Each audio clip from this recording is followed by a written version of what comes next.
Disclaimer आप सभी को मैं पहले ही दे देना चाहता हूं। अगर आप सभी बिहार बोर्ड मैट्रिक परीक्षा 2025 में शामिल हो रहे हैं तो क्लास 10th जीव विज्ञान चैप्टर हमारा है जीव जनन कैसे करते हैं। चैप्टर हमारा है मेरे दोस्त जीव जनन कैसे करते हैं। उस चैप्टर का हम लोग आज बहुत ही इंपॉर्टेंट प्रश्न लेकर आए हैं। अगर आप सभी बिहार बोर्ड मैट्रिक परीक्षा 2025 में शामिल हो रहे हैं प्लीज़ वीडियो को एंड तक देखिएगा। और अगर वीडियो को एंड तक देखेंगे तो आपका इस चैप्टर से बिहार बोर्ड मैट्रिक परीक्षा में एक भी प्रश्न नहीं छूटेगा, ये मेरा गारंटी है। तो चलिए शुरू करते हैं। सबसे पहला प्रश्न आप सभी के स्क्रीन के सामने ये रहा। निम्नलिखित में नर युग्मक कौन? ऑप्शन नंबर ए अंडाणु, ऑप्शन नंबर बी शुक्राणु, ऑप्शन नंबर सी गर्भाशय, ऑप्शन नंबर डी फैलोपियन नलिका। बताइए हमारा कौन सा ऑप्शन सही होगा। फटाफट आपसे अपना आंसर हमें कमेंट बॉक्स में करके बतलाएंगे। निम्नलिखित में से नर युग्मक कौन है मेरे दोस्त? शुक्राणु जो होती है वह नर युग्मक होती है। अगला प्रश्न आप सभी के स्क्रीन के सामने ये रहा। प्रश्न संख्या 2 क्या कर रहा है मेरे दोस्त? बहुत ही इंपॉर्टेंट प्रश्न है, बहुत ही शानदार प्रश्न है। प्रश्न संख्या 2 कह रहा है द्विखंडन पाया जाता है। ऑप्शन नंबर ए स्पंज में, ऑप्शन नंबर बी हाइड्रा में, ऑप्शन नंबर सी जीवाणु, ऑप्शन नंबर डी इनमें से कोई नहीं। बताइए हमारा कौन सा ऑप्शन सही होगा। फटाफट आपसे भी अपना आंसर में कमेंट बॉक्स में करके बतलाएंगे। बताइए जल्दी फटाफट आपसे भी अपना आंसर हम कमेंट बॉक्स में करके बतलाएंगे मेरे दोस्त। तो द्विखंडन पाया जाता है मेरे दोस्त, किस में पाया जाता है मेरे दोस्त? तो जीवाणु में जो होती है वो द्विखंडन पाया जाता है। अगला प्रश्न है आप सभी के स्क्रीन के सामने ये रहा। प्रश्न संख्या तीसरा क्या कहता है? वर्तिका भाग। वर्तिका किस चीज का भाग है मेरे दोस्त? ऑप्शन नंबर ए तंतु का, ऑप्शन नंबर बी जांग का, ऑप्शन नंबर सी अंडाशय का, ऑप्शन नंबर डी पुंकेसर का। बताइए हमारा कौन सा ऑप्शन सही होगा। फटाफट आपसे अपना आंसर हमें कमेंट बॉक्स में करके बताएंगे। तो वर्तिका भाग है मेरे दोस्त, किसका भाग है मेरे दोस्त? तो अंडाशय का भाग है। वर्तिका किसका भाग है मेरे दोस्त? अंडाशय का भाग। अगला प्रश्न आप सभी के स्क्रीन के सामने ये रहा। प्रश्न संख्या 4 क्या कहता है? हाइड्रिला पाया जाता है। हाइड्रिला कहाँ पाया जाता है? ऑप्शन नंबर ए जल में, ऑप्शन नंबर बी मृदा में, ऑप्शन नंबर सी वृक्ष पर, ऑप्शन नंबर डी इनमें से सभी। बताइए हमारा कौन सा ऑप्शन सही होगा। फटाफट आप सभी अपना आंसर हमें कमेंट बॉक्स में करके बताएंगे। हाइड्रिला पाया जाता है मेरे दोस्त, जल में हाइड्रिला पाया जाता है। अगला प्रश्न आप सभी के स्क्रीन के सामने ये रहा। प्रश्न संख्या 5 क्या कहता है मेरे दोस्त? प्रश्न संख्या 5 क्या कहता है मेरे दोस्त? तो प्रश्न संख्या 5 बोल रहा है उभयलिंगी जीव का उदाहरण। Option number A hydra, option number B मनुष्य, ऑप्शन नंबर सी मछली, ऑप्शन नंबर डी बकरी। बताइए हमारा कौन सा ऑप्शन सही होगा। फटाफट आप सभी अपना आंसर हमें कमेंट बॉक्स में करके बताएंगे। तो उभयलिंगी जीव का उदाहरण है मेरे दोस्त। फटाफट आप सभी आंसर हमें कमेंट। तो हाइड्रा जो होती है एक उभयलिंगी जीव है। अगला प्रश्न आप सभी के स्क्रीन के सामने रहा। प्रश्न संख्या 6 क्या कहता है मेरे दोस्त? पुष्पी पादपों में लैंगिक जनन होता है। जो पुष्पी पादप होते हैं उसमें किस तरह से लैंगिक जनन होता है? ऑप्शन नंबर पत्तियों के द्वारा होता है, ऑप्शन नंबर फूलों के द्वारा होता है, ऑप्शन नंबर सी तनों के द्वारा होता है, या कोई नहीं। बताया मेरा कौन सा ऑप्शन सही होगा। फटाफट आप सभी कमेंट बॉक्स में करके बताएंगे। तो पुष्पी पादपों में लैंगिक जनन जो होता है मेरे दोस्त फूलों के द्वारा होता है। ऑप्शन नंबर बी हमारा राइट आंसर। अगला प्रश्न आप सभी के स्क्रीन के सामने रहा। प्रश्न संख्या 7 क्या कहता है? मानव मादा के जनन तंत्र का भाग नहीं है। कौन सा जो है वो मानव मादा के जनन तंत्र का भाग नहीं है। ऑप्शन नंबर ए अंडाशय, ऑप्शन नंबर बी गर्भाशय, ऑप्शन नंबर सी शुक्रवाहिका, ऑप्शन नंबर डी डिम्बवाहिनी। बताइए अंडाशय भी है और गर्भाशय भी है और डिम्बवाहिनी भी है। तो जो शुक्रवाहिका है यह नर जनन तंत्र का भाग है, इसलिए जो ऑप्शन नंबर सी हमारा होगा राइट आंसर होगा। बहुत ही इंपॉर्टेंट प्रश्न है। देखिए 16/18/2021 में पूछा गया प्रश्न, बहुत ही इंपॉर्टेंट प्रश्न। अगला प्रश्न आप के स्क्रीन के सामने रहा। प्रश्न संख्या 8 क्या कहता है मेरे दोस्त? नर युग्मक और मादा युग्मक के संलयन को क्या कहते हैं? फटाफट आप सभी अपना आंसर में कमेंट बॉक्स में करके बताएंगे। नर युग्मक और मादा युग्मक के संलयन को क्या कहते हैं? ऑप्शन नंबर ए किण्वन, ऑप्शन नंबर बी बौनापन, ऑप्शन नंबर सी मधुमेह, ऑप्शन नंबर डी कोई नहीं। बताइए कौन सा ऑप्शन सही होगा। फटाफट आप सभी आंसर में कमेंट बॉक्स में करके बताएंगे। युग्मक और मादा युग्मक के संलयन को क्या कहते हैं मेरे दोस्त? ऑप्शन नंबर ए किण्वन, ऑप्शन नंबर बी बौनापन, ऑप्शन नंबर सी मधुमेह, ऑप्शन नंबर डी कोई नहीं। तो किण्वन, बौनापन और मधुमेह तीनों ऑप्शन गलत है। कोई भी इसका option D is right answer, यानी कि कोई भी नहीं है। नर युग्मक और मादा युग्मक के संलयन को क्या कहा जाता है मेरे दोस्त?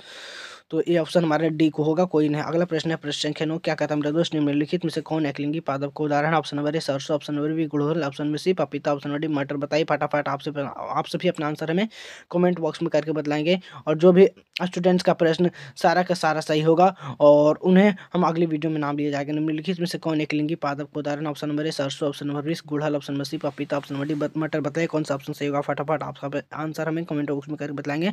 तो जो एकलिंगी पादप हो मेरे दोस्त वो पपीता जो होती है एकलिंगी पादप होता है, यानी कि ऑप्शन नंबर सी हमारा राइट आंसर होगा। अगला प्रश्न है मुकुलन के द्वारा जनन होता है, किसके द्वारा होता है मेरे दोस्त?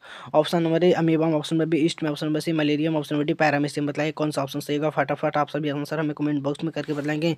बताइए मेरे दोस्त मुकुलन के द्वारा जो प्रजनन होता है मेरे दोस्त ईस्ट में जो होती है वह मुकुलन के द्वारा प्रजनन होता है, यानी कि ऑप्शन नंबर बी हमारा राइट आंसर होगा। अगला प्रश्न आप सभी के स्क्रीन के सामने रहा। प्रश्न संख्या 11 का कारण मेरे दोस्त प्रश्न संख्या 11 का मेरे दोस्त फूलों में नर प्रजनन अंग है। जो फूल होते हैं उसमें प्रजनन अंग कौन है मेरे दोस्त? ऑप्शन नंबर ए पुंकेसर, ऑप्शन नंबर बी अंडप, ऑप्शन नंबर सी वर्तिकाग्र, ऑप्शन नंबर ए वर्तिका। तो वर्तिकाग्र और अंडप जो होती है वह मादा जनन अंग होती है, परंतु जो पुष्प होती है, ये जो पुंकेसर होती है, नर प्रजनन अंग होती है। यानी कि ऑप्शन नंबर ए हमारा राइट आंसर होगा। अगला प्रश्न आप सभी के स्क्रीन के सामने रहा। प्रश्न संख्या 12 क्या करता है? द्विखंडन पाया जाता है। द्विखंडन होता है ऑप्शन नंबर ए अमीबा में, option number B paramecium, option number C एलाइसमेनियम, ऑप्शन नंबर डी इनमें से सभी बतलाइए कौन सा ऑप्शन सही होगा। फटाफट आप सभी आंसर हमें कमेंट बॉक्स में करके बतलाएंगे। तो द्विखंडन होता है मेरे दोस्त, किसमें होता है मेरे दोस्त? अमीबा में भी होता है, पैरामीशियम में भी होता है, एलाइसमेनियम में भी होता है। यानी कि इनमें से सभी, यानी कि ऑप्शन नंबर डी हमारा राइट आंसर होगा। अगला प्रश्न आप सभी के स्क्रीन के सामने रहा। प्रश्न संख्या 13 क्या तक करता है मेरे दोस्त? निम्न में से किस जीव में बहुविखंडन होता है? निम्न में से किस जीव में बहुविखंडन होता है मेरे दोस्त? ऑप्शन नंबर अमीबा, option number B hydra, option number C malaria पर जेबी, ऑप्शन नंबर डी। ये सब बताइए हमारा कौन सा ऑप्शन सही होगा। फटाफट आप सभी आंसर हमें कमेंट बॉक्स में करके बताएंगे। तो निम्न में से किस जीव में बहुविखंडन होता है मेरे दोस्त? फटाफट आप सभी आंसर हमें कमेंट बॉक्स में करके बताएं। तो मलेरिया पर जो होती है उसमें बहुविखंडन होता है। यानी कि ऑप्शन नंबर सी हमारा राइट आंसर होगा। ऑप्शन नंबर सी हमारा राइट आंसर होगा। अगला प्रश्न आप सभी के स्क्रीन के सामने ये रहा। प्रश्न संख्या 14 क्या करता है मेरे दोस्त? ब्राइफिलियम के कौन से भाग में ब्राइफिलियम के प्रश्न संख्या 14 क्या कहता है मेरे दोस्त? प्रश्न संख्या 14 बोलता है, प्रश्न संख्या 14 है मेरा दोस्त, ब्राइफिलियम के कौन से भाग में कायिक प्रवर्धन होता है? ऑप्शन नंबर ए पत्तियों में, ऑप्शन नंबर बी जड़ में, ऑप्शन नंबर सी तना में, ऑप्शन नंबर डी फूल में। बताइए हमारा कौन सा ऑप्शन सही होगा। फटाफट आप सभी आंसर हमें कमेंट बॉक्स में करके बताएंगे। तो ब्राइफिलियम में कौन से भाग में कायिक प्रवर्धन होता है मेरे दोस्त? तो जो पत्तियां होती है उसमें कायिक प्रवर्धन होती है। यानी कि ऑप्शन नंबर ए हमारा राइट आंसर होगा। अगला प्रश्न आप सभी के स्क्रीन के सामने रहा। प्रश्न संख्या 15 क्या कहता है मेरे दोस्त? मानव मादा में अंडाणु निषेचन होता है। ऑप्शन नंबर गर्भाशय में जो अंडाणु का निषेचन होता है वो कहाँ पर होता है मेरे दोस्त? गर्भाशय में। ऑप्शन नंबर बी अंडाशय में, ऑप्शन नंबर सी योनि में, ऑप्शन नंबर डी फैलोपियन नलिका में। तो मानव मादा की अंडाणु निषेचन होता है मेरे दोस्त फैलोपियन नलिका में। यानी कि ऑप्शन नंबर हमारा डी हमारा राइट आंसर होगा। अगला प्रश्न आप सभी के स्क्रीन के सामने रहा। प्रश्न संख्या 16 क्या कहता है मेरे दोस्त? तनु के द्वारा कायिक प्रवर्धन होता है। ऑप्शन नंबर ए पुदीने में, ऑप्शन नंबर सी हल्दी में, option number D, option number C अदरक में, ऑप्शन नंबर डी सभी। बताइए हमारा कौन सा ऑप्शन सही होगा। फटाफट आप सभी आंसर हमें कमेंट बॉक्स में करके बताएंगे। तो तनिक द्वारा जो कायिक प्रवर्धन होता है मेरे दोस्त पुदीना में भी होता है, हल्दी में भी होता है और अदरक में भी होता है। यानी ऑप्शन नंबर हमारा डी हमारा राइट आंसर होगा। अगला प्रश्न आप सभी क्वेश्चन के सामने रहा। प्रश्न संख्या 17 क्या कहता है मेरे दोस्त? खंडन द्वारा जनन होता है। ऑप्शन नंबर ए मेढक में, ऑप्शन नंबर बी सितारा मछली में, ऑप्शन नंबर सी टिड्डा में, ऑप्शन नंबर बी कौवे में। बताइए मेरा कौन सा ऑप्शन सही होगा। फटाफट आप सभी आंसर हमें कमेंट बॉक्स में करके बताएंगे। तो खंडन द्वारा जो प्रजनन होता है मेरे दोस्त सितारा मछली में होता है, यानी कि स्टार फिश में होता है। यानी कि ऑप्शन नंबर बी हमारा, ऑप्शन नंबर बी हमारा क्या होगा मेरे दोस्त? सही होगा। अगला प्रश्न आप सभी स्क्रीन के सामने रहा। प्रश्न संख्या 17 क्या कहता है मेरे दोस्त? प्रश्न संख्या 17 खत्म हो गया। प्रश्न संख्या 18 क्या कर रहा है मेरे दोस्त? बहुत ही इंपॉर्टेंट प्रश्न है, ध्यान दीजिएगा। कायिक प्रवर्धन संभव है। कायिक प्रवर्धन कैसे संभव है मेरे दोस्त? कायिक प्रवर्धन संभव है ऑप्शन नंबर जड़ के द्वारा, ऑप्शन नंबर बी तना द्वारा, ऑप्शन नंबर सी पत्ती के द्वारा, ऑप्शन नंबर डी उपरोक्त सभी। बताइए हमारा कौन सा ऑप्शन सही होगा। फटाफट आप सभी आंसर हमें कमेंट बॉक्स में करके बताएंगे। कायिक प्रवर्धन संभव है मेरे दोस्त जड़ के द्वारा, तना के द्वारा, पत्ती के द्वारा या उपरोक्त सभी। बताइए हमारा कौन सा ऑप्शन सही होगा। तो ये तीनों के द्वारा ही हमारा कायिक प्रवर्धन संभव है। अगला प्रश्न आप सभी के स्क्रीन के सामने रहा है कि इसका प्रश्न संख्या ऑप्शन नंबर सी मेरा राइट आंसर होगा। अगला प्रश्न आप सभी के स्क्रीन के सामने रहा। प्रश्न संख्या 19 क्या कहता है मेरे दोस्त? तने पर अपरास्थानिक कलियां पाई जाती है। Option number B, option number A पुदीना में, ऑप्शन नंबर बी आलू में, ऑप्शन नंबर सी ब्राइफाइलम में, ऑप्शन नंबर डी सभी। बताइए हमारा कौन सा ऑप्शन सही होगा। तने पर अपरास्थानिक कलियां पाई जाती है मेरे दोस्त। फटाफट आप सभी आंसर हमें कमेंट बॉक्स में करके बताएंगे। तने पर अपरास्थानिक कलियां पाई जाती है मेरे दोस्त आलू में, यानी कि ऑप्शन नंबर बी हमारा राइट आंसर होगा। अगला प्रश्न आप सभी के स्क्रीन के सामने रहा। प्रश्न संख्या 20 से मेरे दोस्त मुकुलन के द्वारा लैंगिक जनन होता है। ऑप्शन नंबर ए हाइड्रा में, ऑप्शन नंबर बी मटर में, ऑप्शन नंबर सी शैवाल में, ऑप्शन नंबर डी प्लाज्मा में, प्लाज्मोडियम में। बताइए हमारा कौन सा ऑप्शन सही होगा। फटाफट आप सभी आंसर हमें कमेंट बॉक्स में करके बताएंगे। तो मुकुलन के द्वारा लैंगिक जनन होता है मेरे दोस्त। फटाफट आप सभी आंसर हमें कमेंट बॉक्स में करते हैं। हाइड्रा में जो होती है वो मुकुलन के द्वारा होती है। अभी तक हम लोगों ने 20 क्वेश्चन हम लोग कंप्लीट किया। 20 क्वेश्चन में आप सभी को जितना भी प्रश्न सही हुआ आप हमें कमेंट बॉक्स में करके बताएंगे।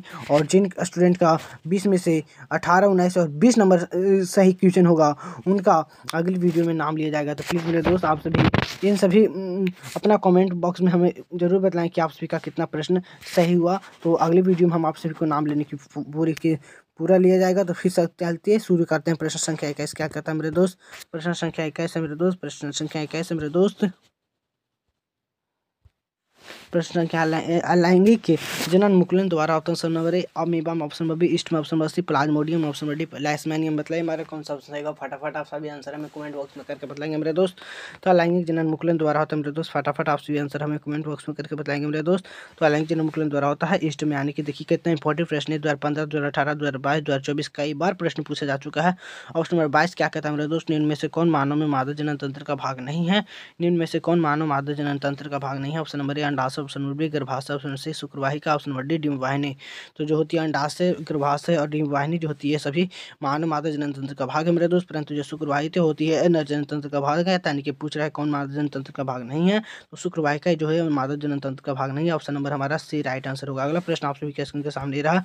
प्रश्न संख्या 23 क्या कहता है मेरे दोस्त? प्रश्न संख्या 23 क्या कहता है मेरे दोस्त? प्रश्न संख्या 23 है मेरे दोस्त, परागकोश में होता है ऑप्शन नंबर ए बाह्य दल, ऑप्शन नंबर बी अंडाशय, ऑप्शन नंबर सी अंडक, ऑप्शन नंबर डी परागकण। बताइए हमारा कौन सा ऑप्शन सही होगा? फटाफट आप सभी आंसर हमें कमेंट बॉक्स में करके बताएंगे। तो परागकोश में होते हैं मेरे दोस्त परागकण होते हैं। परागकोश में क्या पाया जाता है मेरे दोस्त? परागकण पाए जाते हैं। ऑप्शन नंबर 24 क्या कहता है मेरे दोस्त? गतिशील जनन कोशिका को नर युग्मक तथा जिस जनन कोशिका में भोजन का भंडार संचित होता है उसे क्या कहते हैं मेरे दोस्त? जननांग कहते हैं। ऑप्शन नंबर उभयलिंगी कहता है, ऑप्शन नंबर सी परागकण कहता है, ऑप्शन नंबर डी मादा युग्मक कहते हैं मेरे दोस्त। फटाफट आप सभी आंसर में कमेंट बॉक्स में करके बताएंगे। गतिशील जनन कोशिका को नर युग्मक तथा जिस जनन कोशिका में भोजन का भंडार संचित होता है उसे क्या कहते हैं मेरे दोस्त? मादा युग्मक कहते हैं। यानी कि ऑप्शन नंबर हमारा डी राइट आंसर होगा। अगला प्रश्न आप सभी के स्क्रीन के सामने रहा। प्रश्न संख्या 25 क्या कहता है मेरे दोस्त? प्रश्न संख्या 25 क्या कहता है मेरे दोस्त? फटाफट आप सभी आंसर हमें कमेंट बॉक्स में करके बताएंगे। एड्स रोग का प्रमुख कारण है मेरे दोस्त। ऑप्शन नंबर ए असुरक्षित यौन संपर्क, ऑप्शन नंबर बी खून की कमी, ऑप्शन नंबर सी विटामिन की कमी, ऑप्शन नंबर डी पोषण की कमी। बताइए हमारा कौन सा ऑप्शन सही होगा? फटाफट आपसे भी आंसर हमें कमेंट बॉक्स में करके बताएं मेरे दोस्त। एड्स रोग का प्रमुख कारण मेरे दोस्त असुरक्षित यौन संपर्क, यानी कि ऑप्शन नंबर ए हमारा राइट आंसर होगा। ऑप्शन नंबर ए हमारा राइट आंसर होगा। अगला प्रश्न आप सभी के स्क्रीन के सामने रहा। प्रश्न संख्या 26 क्या कहता है मेरे दोस्त? पंखुड़ियों का रंग अधिकतर कैसा होता है मेरे दोस्त? पीला होता है, ऑप्शन नंबर बी हरा होता है, ऑप्शन नंबर सी लाल होता है, ऑप्शन नंबर डी सफेद होता है। बताइए हमारा कौन सा ऑप्शन सही होगा? फटाफट आपसे आंसर हमें कमेंट बॉक्स में करके बताएंगे मेरे दोस्त। फटाफट आपसे आंसर हमें कमेंट बॉक्स में करके बताइए मेरे दोस्त। पंखुड़ियों का रंग जो होता है मेरे दोस्त हरा होता है। कैसा होता है मेरे दोस्त? हरा होता है, यानी कि ऑप्शन नंबर हमारा बी राइट आंसर होगा। अगला प्रश्न आप सभी के स्क्रीन के सामने रहा। प्रश्न संख्या 27 क्या कह रहा है मेरे दोस्त? फूल का कौन सा भाग फल में बदलता है? फूल का कौन सा भाग फल में बदलता है मेरे दोस्त? फूल का कौन सा भाग फल में बदलता है मेरे दोस्त? पुंकेसर है, स्त्रीकेसर है, अंडाशय है और बीज है। पुंकेसर कौन सा फल में बदलता है मेरे दोस्त? अंडाशय जो होती है वह फल में बदलती है और बीजांड जो होती है वह बीज में बदलता है। ऑप्शन नंबर 28 क्या कहता है मेरे दोस्त? प्राग नलिका का बीजांड की ओर वृद्धि करना किस प्रकार का अनुवर्तन है? प्राग नलिका का बीजांड की ओर वृद्धि करना किस प्रकार का अनुवर्तन है? इससे संबंधित ऑप्शन नंबर ए प्रकाशानुवर्तन, फोटोट्रोपिज्म, गुरुत्वानुवर्तन, ऑप्शन नंबर सी जलानुवर्तन यानी कि हाइड्रोट्रोपिज्म, रसायनोवर्तन की केमोट्रोपिज्म। बताइए हमारा कौन सा ऑप्शन सही होगा? तो पारक नलिका का बीजांड की ओर वृद्धि करना किस प्रकार का अनुवर्तन संबंधित रसायनोवर्तन यानी कि केमेटोट्रोपिज्म से संबंधित ऑप्शन नंबर हमारा क्या होगा मेरे दोस्त? ऑप्शन नंबर हमारा डी राइट आंसर। अगला प्रश्न आप सभी के स्क्रीन के सामने रहा। प्रश्न संख्या 29 क्या कहता है मेरे दोस्त? भ्रूण का मां के रुधिर से प्रश्न का 29 है मेरे दोस्त। भ्रूण को माँ के रुधिर से ही पोषण मिलता है। भ्रूण को जो होती है माँ के रुधिर से ही पोषण मिलता है। इसके लिए एक विशेष संरचना होती है, इसे क्या कहते हैं मेरे दोस्त? अंडवाहिका कहते हैं। क्या उसे हम लोग अंडाशय कहते हैं? क्या उसे हम प्लेसेंटा कहते हैं? ऑप्शन नंबर डी ने से सभी को कहा जाता है। बताइए मेरा कौन सा ऑप्शन सही होगा? फटाफट आप सभी आंसर हमें कमेंट बॉक्स में करके बताएंगे मेरे दोस्त। तो भ्रूण को माँ के रुधिर से ही पोषण मिलता है, इसके लिए एक विशेष संरचना होती है जिसे हम लोग प्लेसेंटा कहते हैं, यानी कि ऑप्शन नंबर सी हमारा राइट आंसर होगा। अगला प्रश्न आप सभी के सामने रहा। प्रश्न संख्या हम लोगों ने 30 कंप्लीट करने वाले हैं। प्रश्न संख्या 30 और आप सभी हमें कमेंट बॉक्स में करके जरूर बताएंगे कि 30 प्रश्न में से आप सभी का कितना प्रश्न सही हुआ मेरे दोस्त। फटाफट आप सभी आंसर हमें कमेंट बॉक्स में करके बताएंगे मेरे दोस्त। फटाफट आप सभी आंसर हमें कमेंट बॉक्स में करके बताएंगे। फटाफट आप सभी आंसर हमें कमेंट बॉक्स में करके बताएंगे। प्रश्न संख्या 30 है मेरे दोस्त। बहुत ही इंपॉर्टेंट प्रश्न है, बहुत ही इंपॉर्टेंट प्रश्न है, बहुत ही इंपॉर्टेंट प्रश्न है। निम्नलिखित में से कौन पुनरुत्थित भवन का उदाहरण है? Option number A option number A hydra, option number B amoeba, option number C spiro वगैरह, ऑप्शन नंबर डी इनमें से कोई नहीं। बताया हमारा कौन सा ऑप्शन सही होगा? फटाफट आप सभी आंसर हमें कमेंट बॉक्स में करके बताएंगे मेरे दोस्त। निम्नलिखित में से कौन पुनरुत्थित भवन का उदाहरण जो होती है वह हाइड्रा होती है। तो हम लोगों ने अभी तक 30 प्रश्न कंप्लीट किया। 30 प्रश्न में से आप सभी का कितना प्रश्न सही हुआ आप हमें कमेंट बॉक्स में करके जरूर बताएंगे। और जिन स्टूडेंट्स का पूरा में सबसे ज़्यादा सही होगा उसका अगली वीडियो में नाम लिया जाएगा। तो बताइए हमारा कौन सा ऑप्शन सही होगा मेरे दोस्त। अभी तक हम लोगों ने कंप्लीट किया है इस चैप्टर का 30 प्रश्न हम लोग कंप्लीट कर चुके हैं। और अगली वीडियो में हम लोग प्रश्न संख्या 31 से लेकर हम लोग लास्ट कंप्लीट कर देंगे पूरे वीडियो। अगर आप सभी को वीडियो पसंद आया होगा प्लीज़ वीडियो को लाइक कीजिएगा, चैनल को सब्सक्राइब कीजिएगा और अपने मित्रों को शेयर जरूर कीजिएगा। और अगली वीडियो में इस चैप्टर को हम लोग कंप्लीट करेंगे। अगर आप सभी को वीडियो जैसा भी लगा हो आप हमें लाइक शेयर एंड कमेंट करके जरूर बताएं, क्योंकि आप सभी का लाइक शेयर और कमेंट ही हमें अगली वीडियो बनाने के लिए मोटिवेट करता है। तो देर नहीं करते हुए हमें आशा करता हूँ कि आप सभी हमें मोटिवेट जरूर करेंगे और अपना कमेंट बॉक्स में अपना हमें ज़रूर बताएंगे। तो फिर मिलेंगे अगली वीडियो में, तब तक के लिए जय हिंद, वंदे मातरम।